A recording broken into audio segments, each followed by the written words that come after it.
The Standard Deviations podcast is a weekly production that looks at money, mind, and meaning, all through a psychological lens. Each week, psychologist and New York Times bestselling author Dr. Daniel Crosby interviews a fascinating new guest, experts in everything from finance to literature to wellness.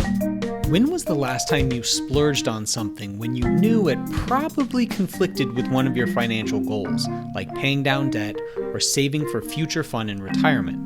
Well, if you do this, you're not alone. It's because of present bias, or to use the psychobabble term, hyperbolic discounting.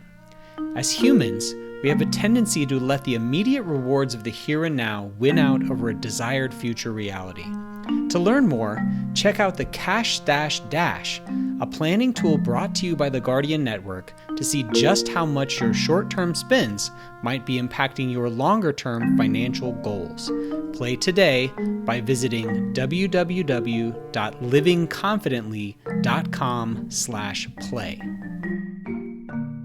Hello and welcome to the Standard Deviations podcast. I am your host, Dr. Daniel Crosby, and I am joined today by a brilliant thinker on the world of work named Jess Von Bank. Jess, welcome to the show. Thank you so much for having me. It's so great being here. No, you are coming to us from a super cool urban loft that no one on this podcast can see, but I can vouch for the fact that it's very cool. You yourself are quite cool. You are what kind of athlete do you call yourself? An obstacle course athlete? What is it called? Yes, in the world of racing, I guess it's OCR, obstacle course racing, and my preferred race is Spartan, the Spartan series. There's different types of Spartans. I love them all. I think I love training for the course more than I actually love racing it. There's something mental about that, but I love racing it as well. Yeah. What's the craziest thing that's ever happened to you on one of your races? Well, the hardest race I've ever done, I raced the Spartan series, the Spartan trifecta, the whole series a couple of years ago. So you do the sprint, the super, and the beast. Different lengths, more obstacles, they get a little harder. And my beast, which was the hardest, as it sounds, was in Tahoe. So it was at elevation in addition to being difficult. And it took me 6 hours to race the course, 16 miles, 38 obstacles. I finished in the top 9% of women worldwide, despite the fact that I suffered from hypothermia and broke my foot coming down the mountain. So I don't say that as like a brag or anything like that, although it's, pretty amazing, I guess. It's more like, that's why I love racing, because you prove that you can do stuff you never imagined you could do. Like, who would even sign up for that? But yet you find yourself on the mountain and you do it. That's what I love about racing. I think it brings out pretty incredible human traits. Yeah, who would sign up for it? No one sane is my professional opinion.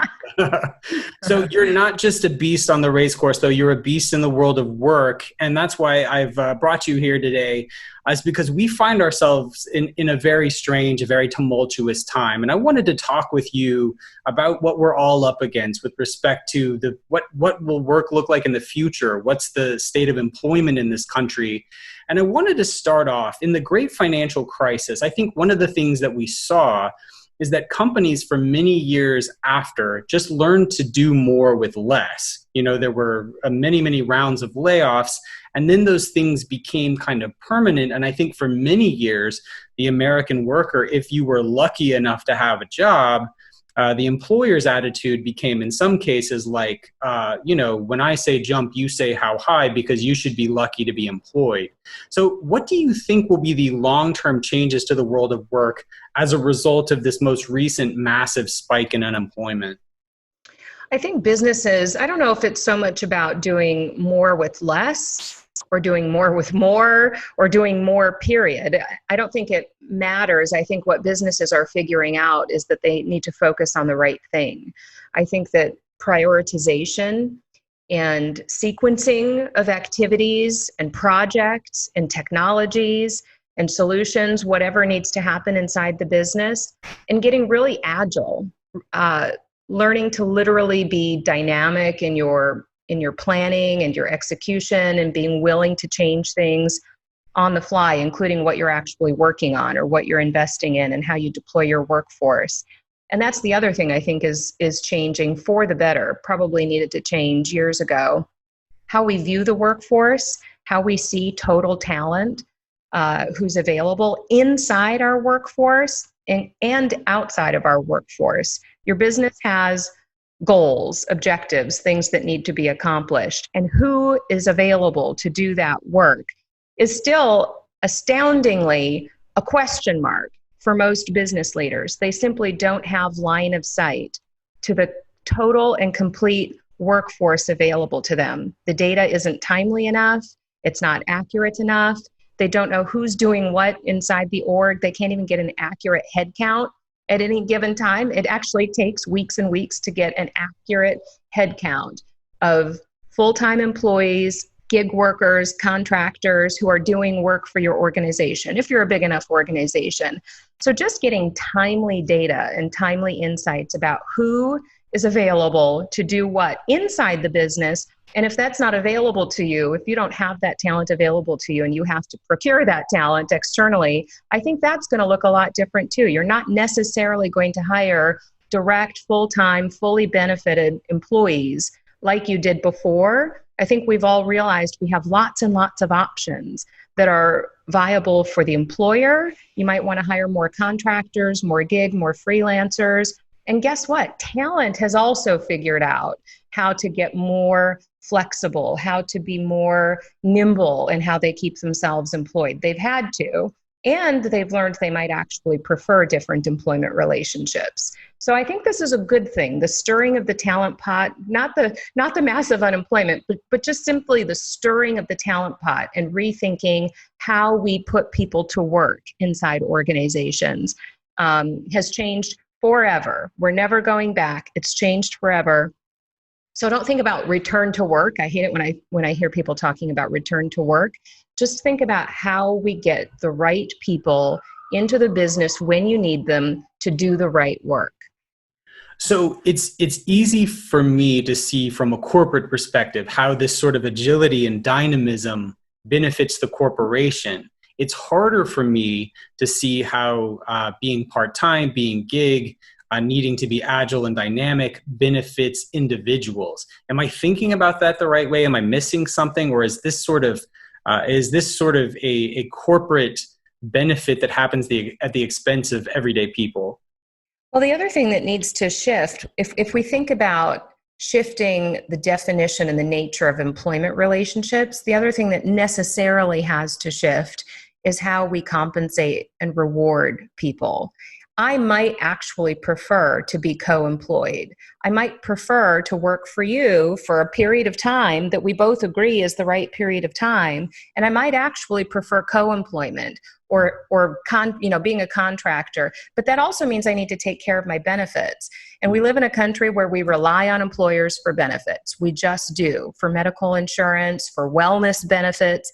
That's a problem, perhaps. That's a different conversation, because that's an obstacle we have to overcome if we're going to re-engineer how we compensate and reward people. I still need to keep myself in wellness programs, if you want to call it that, and benefits that I require for me and for my children. And yes, I have options and I can figure that out.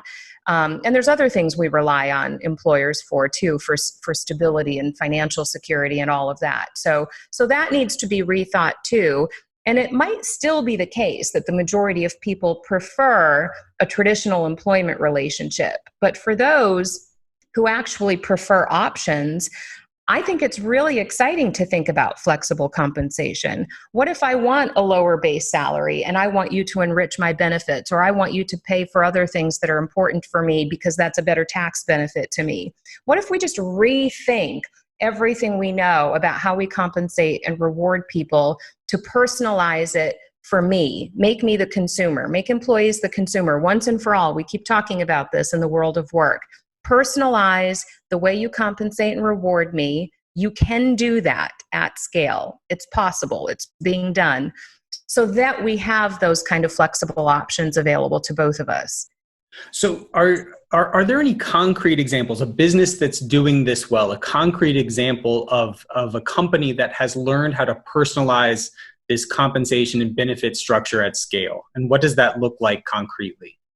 Yeah, I actually had the opportunity to interview a couple of guys who did this inside Unilever.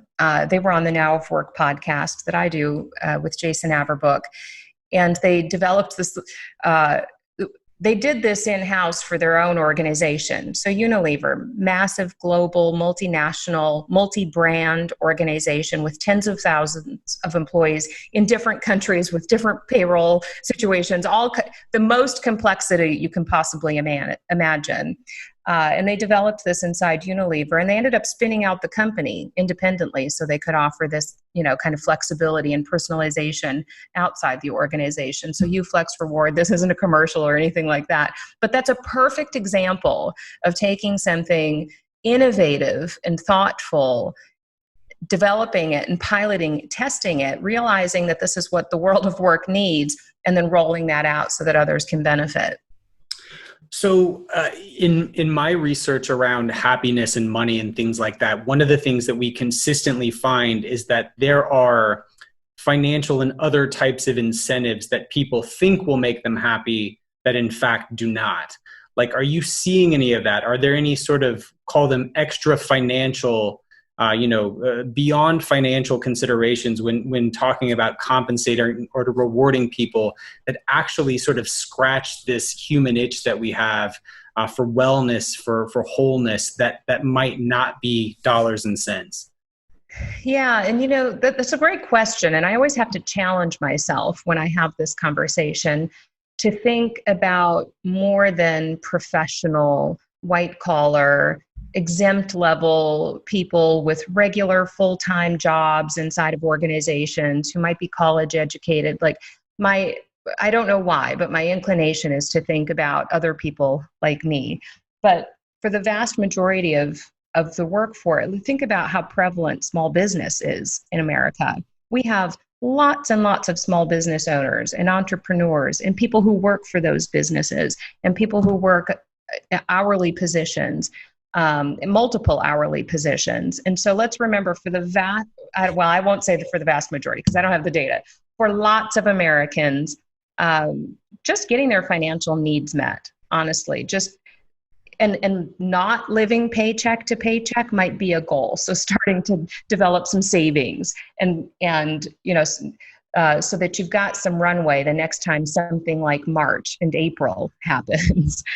Because I think that I just read a list here in my city of Minneapolis, a list of all of the small businesses that have closed since March, and it's devastating. I frequented many of them, and they won't come back. There are entire industries that won't come back.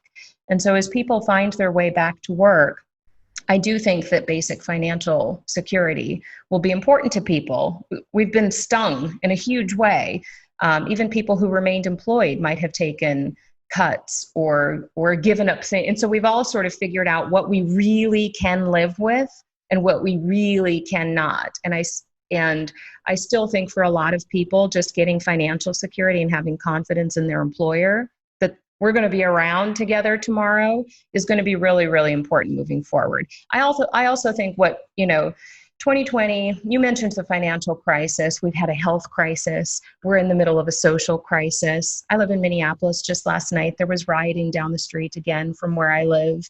None of it's going away. We've just learned to live with it, unfortunately, or fortunately. I don't know. We've just sort of, the things that we accept as normal these days is crazy when if I would have imagined this a year ago. So I think the other thing that's happened is that we've all come to value different things, the right things, maybe important things. And so are there other things beyond the paycheck, the financial security? Absolutely. We want to feel safe. We want to feel like our employer cares about us. We want wellness programs. Mental health became a huge, huge concern for many this year for lots of reasons. And so I think our personal health, safety, and well-being became more important and front and center this year, and employers would do well to take notice. So just dovetailing off some of the things that you brought up, the CDC just released a report that said that 1/4 of Americans had contemplated suicide in the last 3 months. And it testifies to how damaging this has been. There's so many things happening at once. There's a social crisis, there's an economic crisis, there's a health crisis, and it's all converging, and people are very sad and they're very scared. So just to build on what you said, a shout out to employers who are offering mental health services as part of what they offer, and even financial education.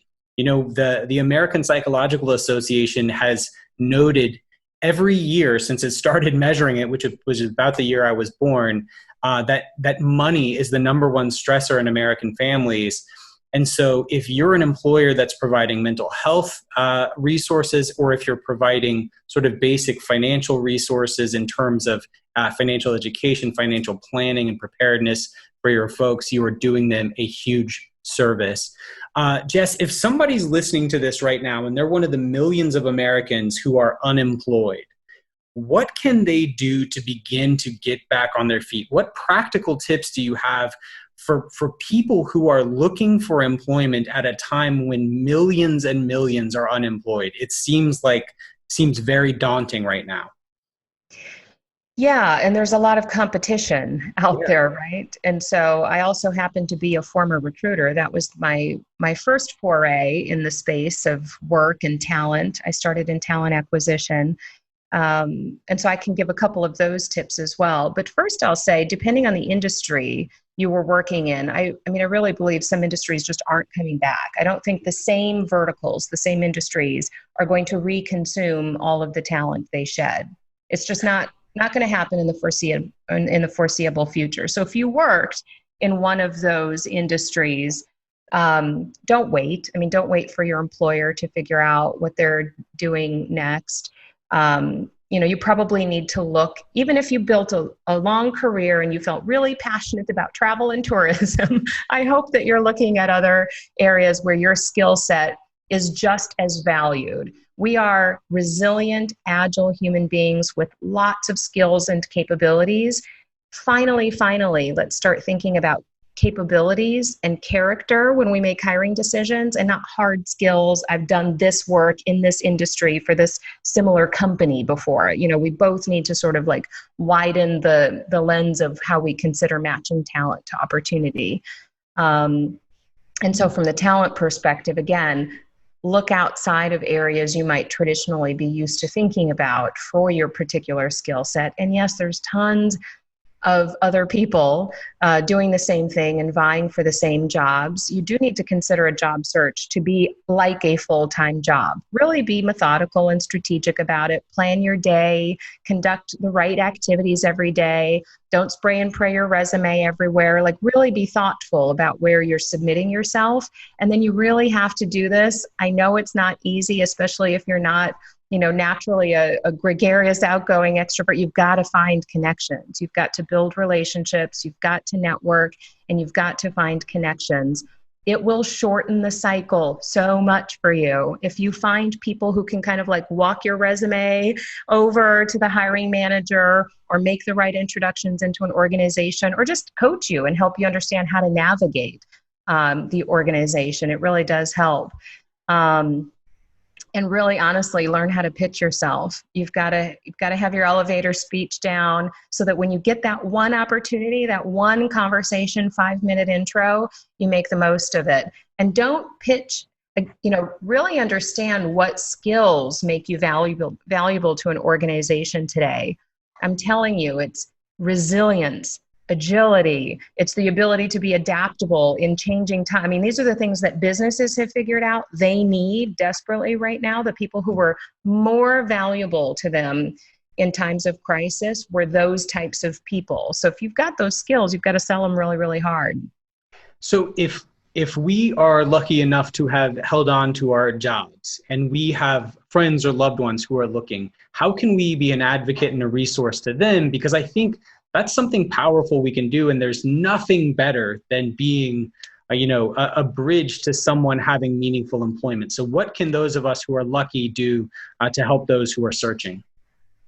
Yeah, I've always been a huge proponent of networking. I do it all the time. I probably take 3 calls a week from people who are exploring career or development opportunities or considering this move or that move, or who want my notes on like who's in the space. Can you tell me about this company?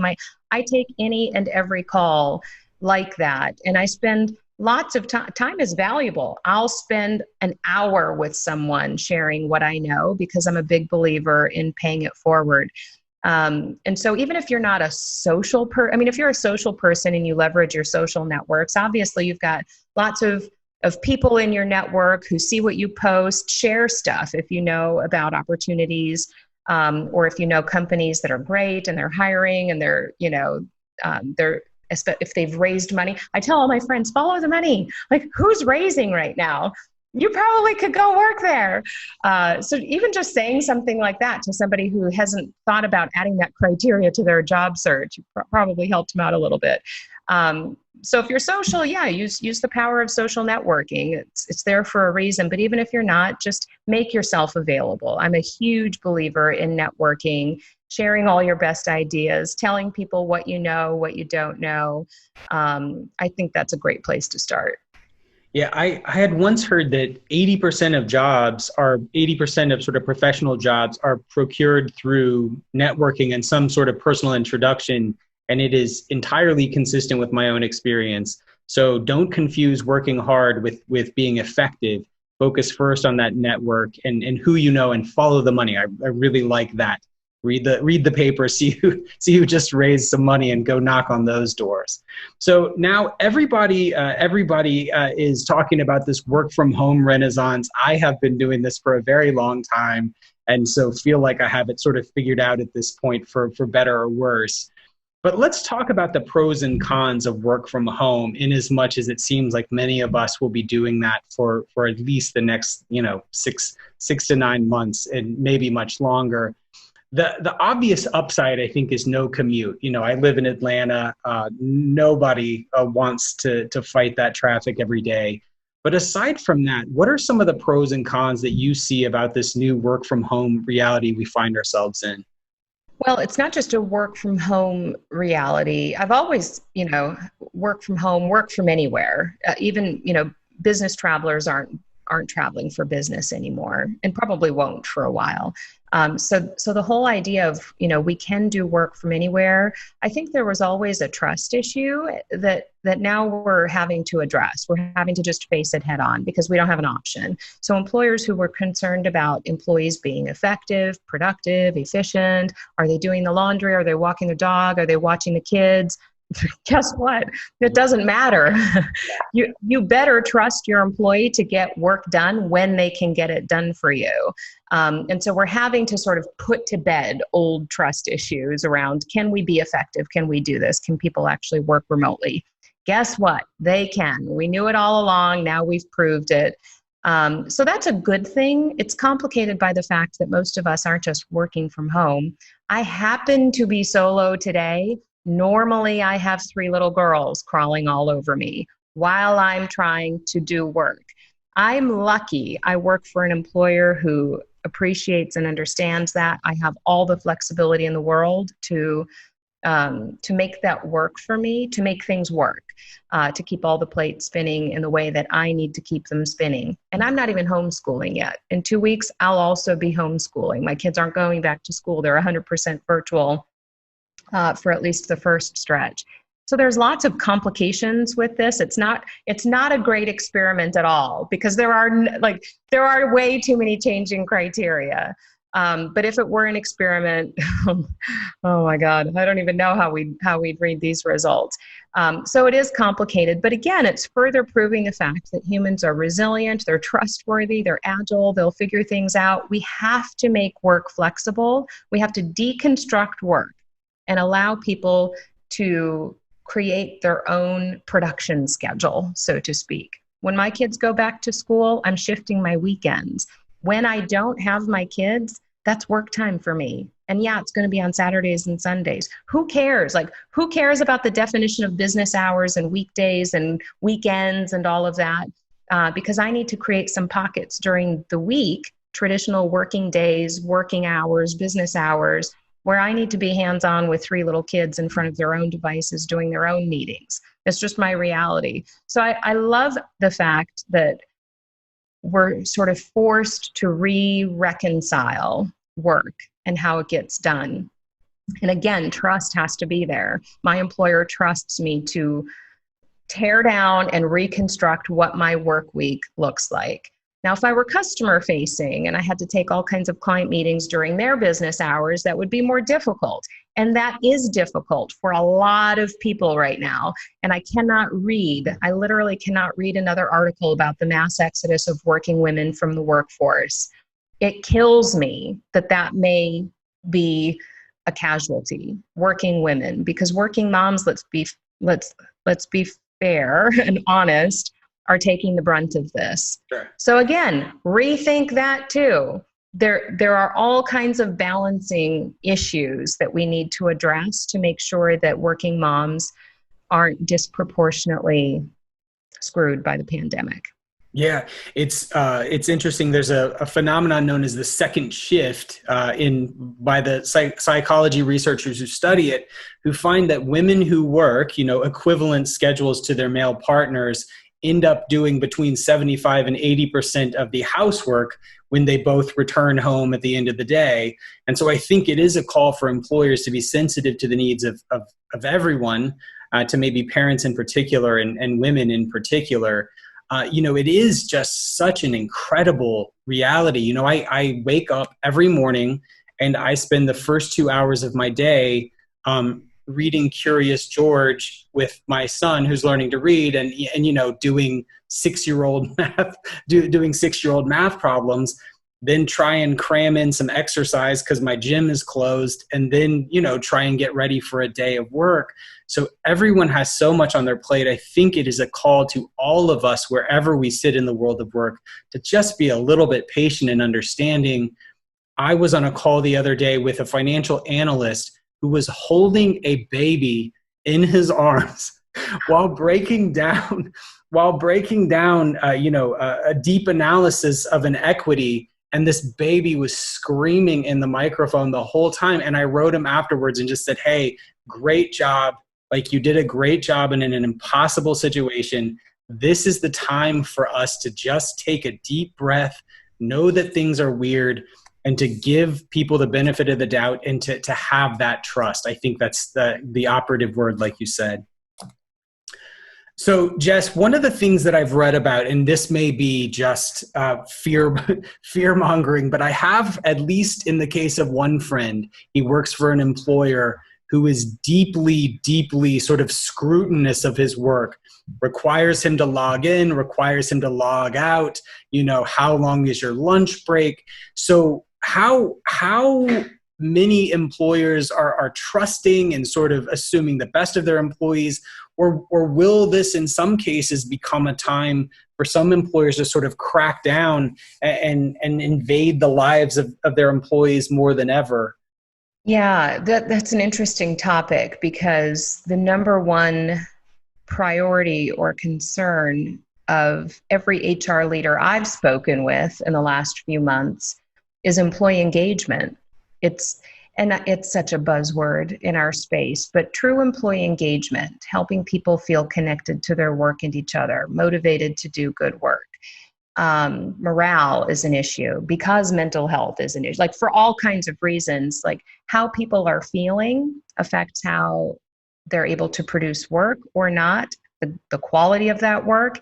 And guess what? Employee experience breeds customer experience. Happy employees make happy customers, period. So it's in your best interests to create happy employees, to keep them engaged and productive, and to give them the tools and the means to work easily, effectively. And what people want right now is communication, community. They need to collaborate. So creating an environment where all of those things can happen should be a priority and is a priority. But how you do that becomes tricky. Interestingly enough, data and technology can be really helpful here, but it can turn into Big Brother really, really fast. my engagement online, my responsiveness on Slack, my email use, even who I'm talking to a lot, whether my communication volume is high or it dips, that can tell you something about my engagement or my morale, even how I'm doing on a particular day, if you use it that way. I've been asked a lot of really interesting questions about, sort of the data imprint we're leaving and what that says about how well we're engaged or how well we're connected. Am I able to actually get work done? And if you use it for good, data for good, that can be really powerful and effective. But unfortunately, a lot of managers, and I'm not sort of, throwing everybody under the bus here, but a lot of managers they're trying to get their jobs done too. And so whatever tools or means they're using to try to keep themselves effective while they keep a team plugged in and effective. And then our ability to have conversation. Like, what if I do think that you're struggling over there?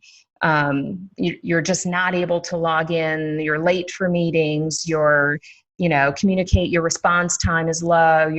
Do I immediately assume that you're taking advantage of the system and you're, at the beach? Or do I wonder how you're actually doing and have a conversation with you about that and see if you're struggling? Or am I worried about your technological, do you have the right tools? Is there anything I can help you with? Could we get you trained up on that thing? A lot of managers aren't even equipped to have good conversation with the data they have, should they be monitoring anything, even for the right reasons. And so I think we really need to, we talked about trust earlier. I think we need to show a lot of grace. And I think we need to really work on good communication using whatever data, whatever monitoring, whatever we're trying to use to gauge the effectiveness and the engagement of people. There's data, and then there's knowing what to do with it. And it's really that follow through, that conversation that needs to happen, the action, the support, the empowerment that you create as a result of that. That should be the focus. One of the, to that point, I think people respond to the way that you treat them. If you treat them as suspicious, you treat them as untrustworthy, you treat them as trying to get away with murder, they're going to try and get away with murder. So I think that's one of the things, it sort of becomes a self-fulfilling prophecy. And I think that's something for employers to think about, to be judicious in their use of data and to try and be trusting of people. One of the things that I've been concerned about is I think if there was an advantage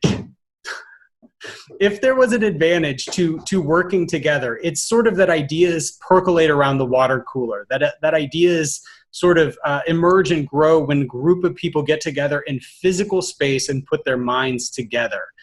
Is there any truth to that? And how do we replicate this on Zoom, which to me, Zoom is better for sort of the blocking and tackling of work than perhaps sort of creative, spontaneous idea generation?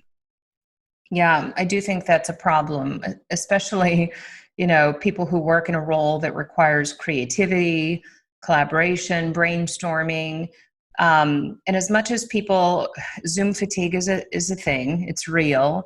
And as much as people might hate being on video all the time, it's taxing. I mean, it really is taxing. If you and I were sitting in the same room, having a conversation, having a meeting together, I wouldn't be staring at your face the whole time. Like, that's an intense sort of conversation, right? To stare into a screen and make constant eye contact. And so in a weird way, turn your video on. Everybody should turn their video on. See each other's faces. We still need to leverage body language to see how people are truly thinking and feeling and to get to know people. And it's a great thing that you get to know somebody's environment and who's on the scene, and they've got kids and dogs running around. That's a good thing. Embrace all of that. Don't use a bad hair day or the fact that your kids are home or your dog is barking or whatever as a reason not to truly engage. And so work got really human really fast. And yes, I get that it's fatiguing and it might, you might not want to stare into a screen, into a camera all day long. But I really would encourage you to try it, like with my team, sometimes we're literally on video and we're not necessarily just staring at each other working through a structured agenda for an hour. We might just be working out loud together. And I might have other screens in front of the screen. Like I'm not staring at them the whole time, but we're talking through things. We're completing tasks together. We're asking each other questions as if we were sitting around a conference table together. And so try some things. Try having a meeting that's not a meeting. Literally connect with people. Check in and say, oh my God, how's your week going? Talk about your kids, talk about the baseball game you just went. Like, I don't care, but just try engaging and connecting in ways you would if you were together in person, and not having, we can very quickly create death by 1,000 Zoom meetings, death by 1,000 cuts. Like, try to use it differently. The tools are there. We've got all the technology in the world to make this work, to make this happen, but try to use them a little bit differently so that they're not so wearing and so taxing. And so you don't lose the benefit of all the creative juices and the collaboration and the feeling of community that we're sort of missing out on right now. So another psychological phenomenon that I think is at play here is something called durability bias, which is the human tendency to think that whatever's going on now will happen forever. And so I've read a lot of think pieces on, the world of work has changed forever, and, no one will ever do this again, and no one will ever shake hands again, and we'll never convene in these types of large groups again. And then, for better or for worse, you could make an argument. For better or for worse, I already see a lot of things coming back to normal. So what is JVB's take on what is forever changed and what will be back as soon as this health crisis is over? What is forever different and what is just an artifact of this very particular, very weird moment in time? That's a great question. There are some things that I hope never go back to normal. I think one of the most dangerous things we can think right now is that everything should or will go back to normal. The human tendency is for comfort, same, not like we crave what we know and what feels safe to us and what feels, quote, normal to us. And that's a dangerous thing, because if our only goal is to return to what feels known and comfortable and what existed before, what progress will we have made in all of this? And if we don't make any progress out of this, like if we've gone through this storm for nothing, literally for no gain, then what a waste. What a waste. And so I would really challenge everybody. There are some things I want to hug people again too. Everybody does. But think about the net positive that can come out of this, including things that are that feel really uncomfortable right now, that are your example of reading Curious George for 2 hours in the morning. I've had to rethink everything in terms of how I mom and how I work. And there are good things. Like the girls and I have talked about our daily goals with each other. Like we have daily goals as a little tribe. We have to do something creative every day. We have to do something active every day. You have to learn something new every day. And we're not even in school yet. I've never done that with my kids before. Not really, not that thoughtfully, and the fact that we wake up and we challenge each other with our own, Mom, what are your daily goals today? What will make a good day for you? What an amazing conversation. What an amazing thing. So no, this isn't going to last forever. Kids are a great example, by the way, of resilience. They just roll with the punches better than adults do. So watch and learn from the young people. Things are not really that big a deal to them. If you don't, I think we make things a big deal. When I told my girls they weren't going to play fast pitch softball this summer, it was all in the delivery. Girls, it's not time yet. We're not going back. It's not safe. We're going to wait it out. Softball will be back soon. And it took like 2 seconds of like, and then they were fine. They were fine. But if I had delivered that differently, more melodramatically, like everything's awful, guess what? They're going to pick that up from me. So just remember, I mean, this is all a blip on the radar, and it's all in our mindset and our approach, how we view this time and the things that are happening. They're not happening to us. They're just happening, and how you react and respond and how you view that. That's your mindset, and you are in total control of your mindset. There's so many things you don't control, but you control how you think about things. So I would just come at it from that perspective and make sure you're looking for gain. Look for the gain in all of this. Look for the wins. So there's a psychological term. There's a lot of these thrown around by your friend, the shrink, today, but there's a psychological term called an existential boundary experience, which is basically like a moment where you almost die. Like if you've almost been in a car, had a close call in a car accident, or you've never been very sick or something like that. And in these moments, you have such clarity about what matters and what doesn't. And I think that as a society, we've had a bit of an existential boundary experience here, in 2020, because it's like everything got upended. We've really been able to see with great clarity what was important, what was unimportant. And there's some stuff that we just don't need to take with us. I know that I will never travel as much again, not because travel restrictions will be there necessarily. I just will demand that I not, because I've never had more, I've never spent more time in nature. I've never spent more time with my kids. Like, I'm not going back from that because the payoff has been too good. Now, do I miss hugs? Hugs are not going anywhere. Okay. Because a Southern guy can never live in a world without hugs, but there's some stuff I want to keep and some stuff I want to leave behind. And I think that's an exercise that, like you said, we should all undertake. So Jess, my last question for you is this. If you could sort of wave a wand and have employers learn one lesson from this, right? We've talked about what we're taking with this, learning from kids, being resilient, learning what matters and what doesn't. If employers were to learn one lesson, and you could sort of gift employers with one lesson from this whole, whatever we want to call it, this whole experience of 2020, what do you think they should be learning from this moment in time? Your people are your business. I don't care what business you're in. I don't care what product you make, what service you offer. I don't care what your actual business is. Your people are your business.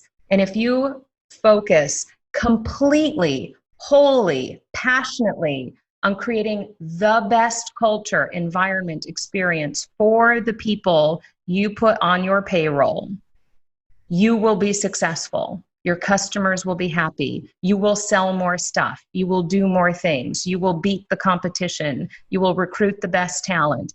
If you make your people your business, you will win.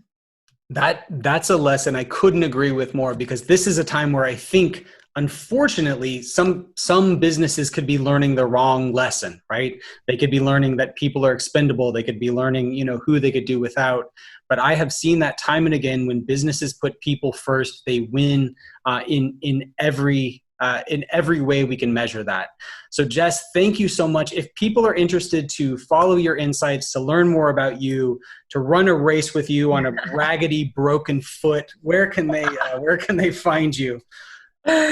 Well, I would actually invite everybody into a community that I run. If you're interested in the world of work and transformation and putting people first, redesigning work for people, I run a community called Now of Work. We started it in March to help people, to put resources and support out there, and it's grown to over 2,000 people. We go live every Friday in a digital meetup to help. We all need to work together, think together, ask each other tough questions, new questions to the same old problems if we want new solutions. And that's what the community is for. So find us in the Now of Work community. But as for me personally, I run marketing for Leapgen. Follow us. We put out great content. I make sure that's the case. Great content from Leapgen. And Jess Von Bank is everywhere on social. You can follow me anywhere. I'm a believer in networking and connections and making stuff happen. So happy to connect and support anyone I can. Thank you. You've been a great support today, and you've given us some great ideas. So thank you so much for joining us. Thanks for having me.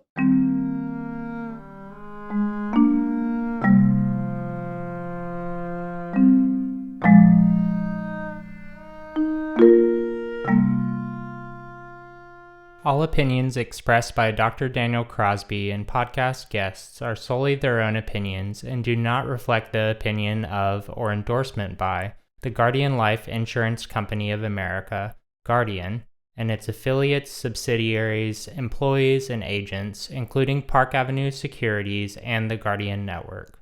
This podcast is for informational purposes only and should not be relied upon as a basis for legal, tax, and investment decisions. The opinions are based upon information participants consider reliable, and Dr. Crosby and Guardian are not responsible for the consequences of any decisions or actions taken because of the information provided. Guardian copyright is a registered trademark of the Guardian Life Insurance Company of America. All materials are subject to United States copyright laws. Copyright 2020 Guardian. 2020-109349, expiration 09/22.